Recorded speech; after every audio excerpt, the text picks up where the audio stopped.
శ్రీమాత్రే నమః. అందరూ ఎలా ఉన్నారండి? అందరూ బాగున్నారా? నేనైతే చాలా బాగున్నానండి. నేను ఈ ఈరోజు అమ్మవారి దయ వల్ల చాలా బాగున్నాను. ఈరోజు నేను వారాహి అమ్మవారి పూజ అనేది జరుపుకున్నాను. ఇది రెండో వారం అన్నమాట. నాకైతే చాలా హ్యాపీగా అనిపించింది అమ్మవారి పూజ చేసుకుంటూ ఉంటే, అమ్మవారి పీఠం పెడుతూ ఉంటే. ఎందుకు అని అంటే, నేను కొన్ని సమయాల్లో చాలా వరకు బాధపడ్డాను.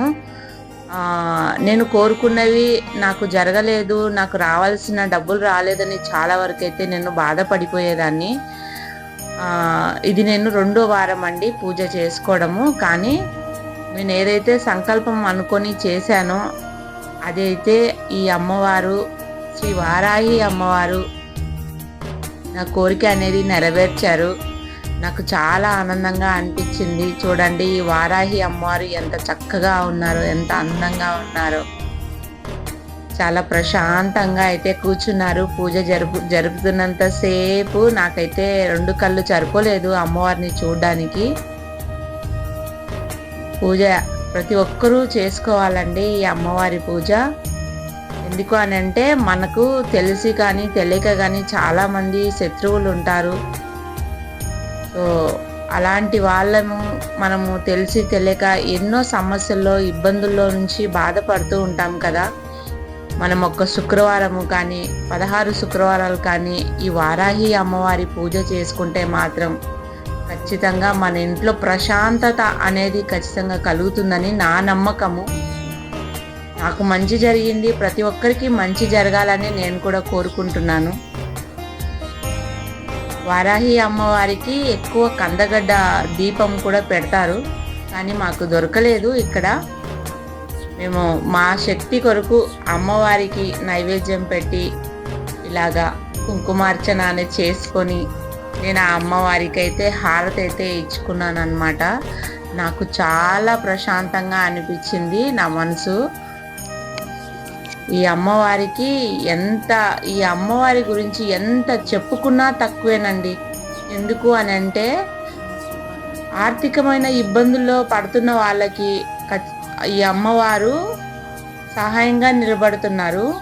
ఇంకొకటి ఏంటంటే, ఎవరైనా కానీ శత్రు భయంతో బాధపడుతున్న వాళ్ళు, తర్వాత ముఖ్యంగా సంతానం లేక, పెళ్ళి కాక ఎంతోమంది చెప్పుకోలేని సమస్యల్లో ఉంటారు కదా.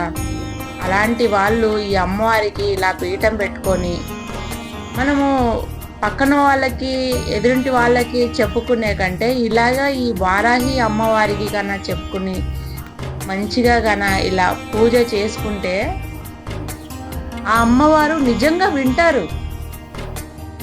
ఖచ్చితంగా మనం చెప్పేది వింటారు. అది మనకి రిజల్ట్ కూడా మనకి కనిపిస్తుంది. మనం పూజ చేసుకున్నాక ఒక 2 రోజులు 3 రోజులకే మన పనులు అనేవి ఇలా జరిగిపోతాయి అన్నమాట. అసలు మిరాకల్, అసలు ఎంత అద్భుతము ఆశ్చర్యము అంటే ఈ అమ్మవారికి ఏది చెప్పుకున్నా ఈ అమ్మవారి గురించి చాలా తక్కువ. ఎంతమందిని ఈ అమ్మవారు రక్షిస్తుంది అని అంటే, అది పూజ చేసుకొని ఈ అమ్మవారు ఆశీర్వాదం తీసుకున్న వాళ్ళకే తెలుస్తుంది ఈ అమ్మవారి గొప్పతనం అంటే ఏంటా అని. ఇప్పుడు ఆషాఢ మాసంలో ఈ అమ్మవారికి గుప్త నవరాత్రులు అని కూడా చేస్తారు. చాలా మంది మాలలు కూడా వేసుకుంటారు. ఈ అమ్మవారికి సంబంధించింది మాల వేసుకుంటారు, దీక్ష అనేది చేస్తారు. చాలా మంది అయితే ఆషాఢంలో 9 రోజులు 9 నవరాత్రులు అని చేస్తారు ఈ అమ్మవారికి. ప్రతి ఒక్కరూ ఈ పూజ చేసుకుంటారు. అప్పుడైతే ఎంత అంగరంగ వైభవంగా ఈ అమ్మవారు ఆషాఢంలో పూజలు అందుకుంటారు అని అంటే, చాలా బాగా చేయించుకుంటారు. ప్రతి ఒక్కరూ చేస్తారు. అప్పుడు మనలో చాలా మందికి తెలియని సమస్యలు ఉంటాయి కదా. వాళ్ళు ఎప్పుడైనా కానీ మనసుకు కష్టంగా అనిపించినా, తెలియని సమస్యల్లో బాధపడుతున్నా కానీ ఒక్కసారి కన్నా ఈ వారాహి అమ్మవారికి మన కష్టాలు అనేవి చెప్పుకుంటే ఖచ్చితంగా నెరవేరుస్తుందండి. చక్కనైన తల్లి, నాకు చాలా ఇష్టం ఈ వారాహి అమ్మవారు. ఎందుకంటే ఈ అమ్మవారు మనం ఏం చెప్పినా వింటారనమాట, ప్రశాంతంగా వింటారు, ఎలాంటి ఇబ్బంది లేకుండా. కానీ ఆ కోరికలు అనేవి కూడా అతి తొందరగా నెరవేరుస్తుంది. ఆషాఢ మాసంలోనే ఎక్కువ చేస్తారు ఈ అమ్మవారికి. మనకి ఎప్పుడు కష్టం వచ్చినా కానీ పిలిస్తే పలుకుతున్నారు కదా, పిలిస్తే పలికే తల్లి ఈ వారాహి అమ్మవారండి. సంతానం గురించి అయితే చాలా మంది పూజలు చేస్తారండి ఈ అమ్మవారి గురించి.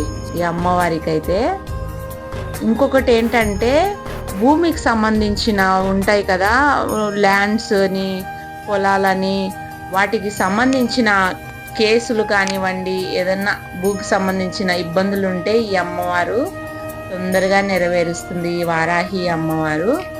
అయితే ఈ అమ్మవారు ఎక్కువ రాత్రిపూట మాత్రమే తిరుగుతారంట, రాత్రిపూట మాత్రమే సంచరిస్తూ ఉంటారు. సాయంకాలం ప్రదోషకాలం అంటారు కదా, ఆ టైం నుంచి అమ్మవారు భక్తుల పూజలు అనేవి అందుకుంటూ ఉంటారు. మళ్ళీ తెల్లవారుజాము అవ్వంగానే మళ్ళీ వెళ్ళిపోయి అమ్మవారు గుళ్ళో అనేది ఉంటారంట.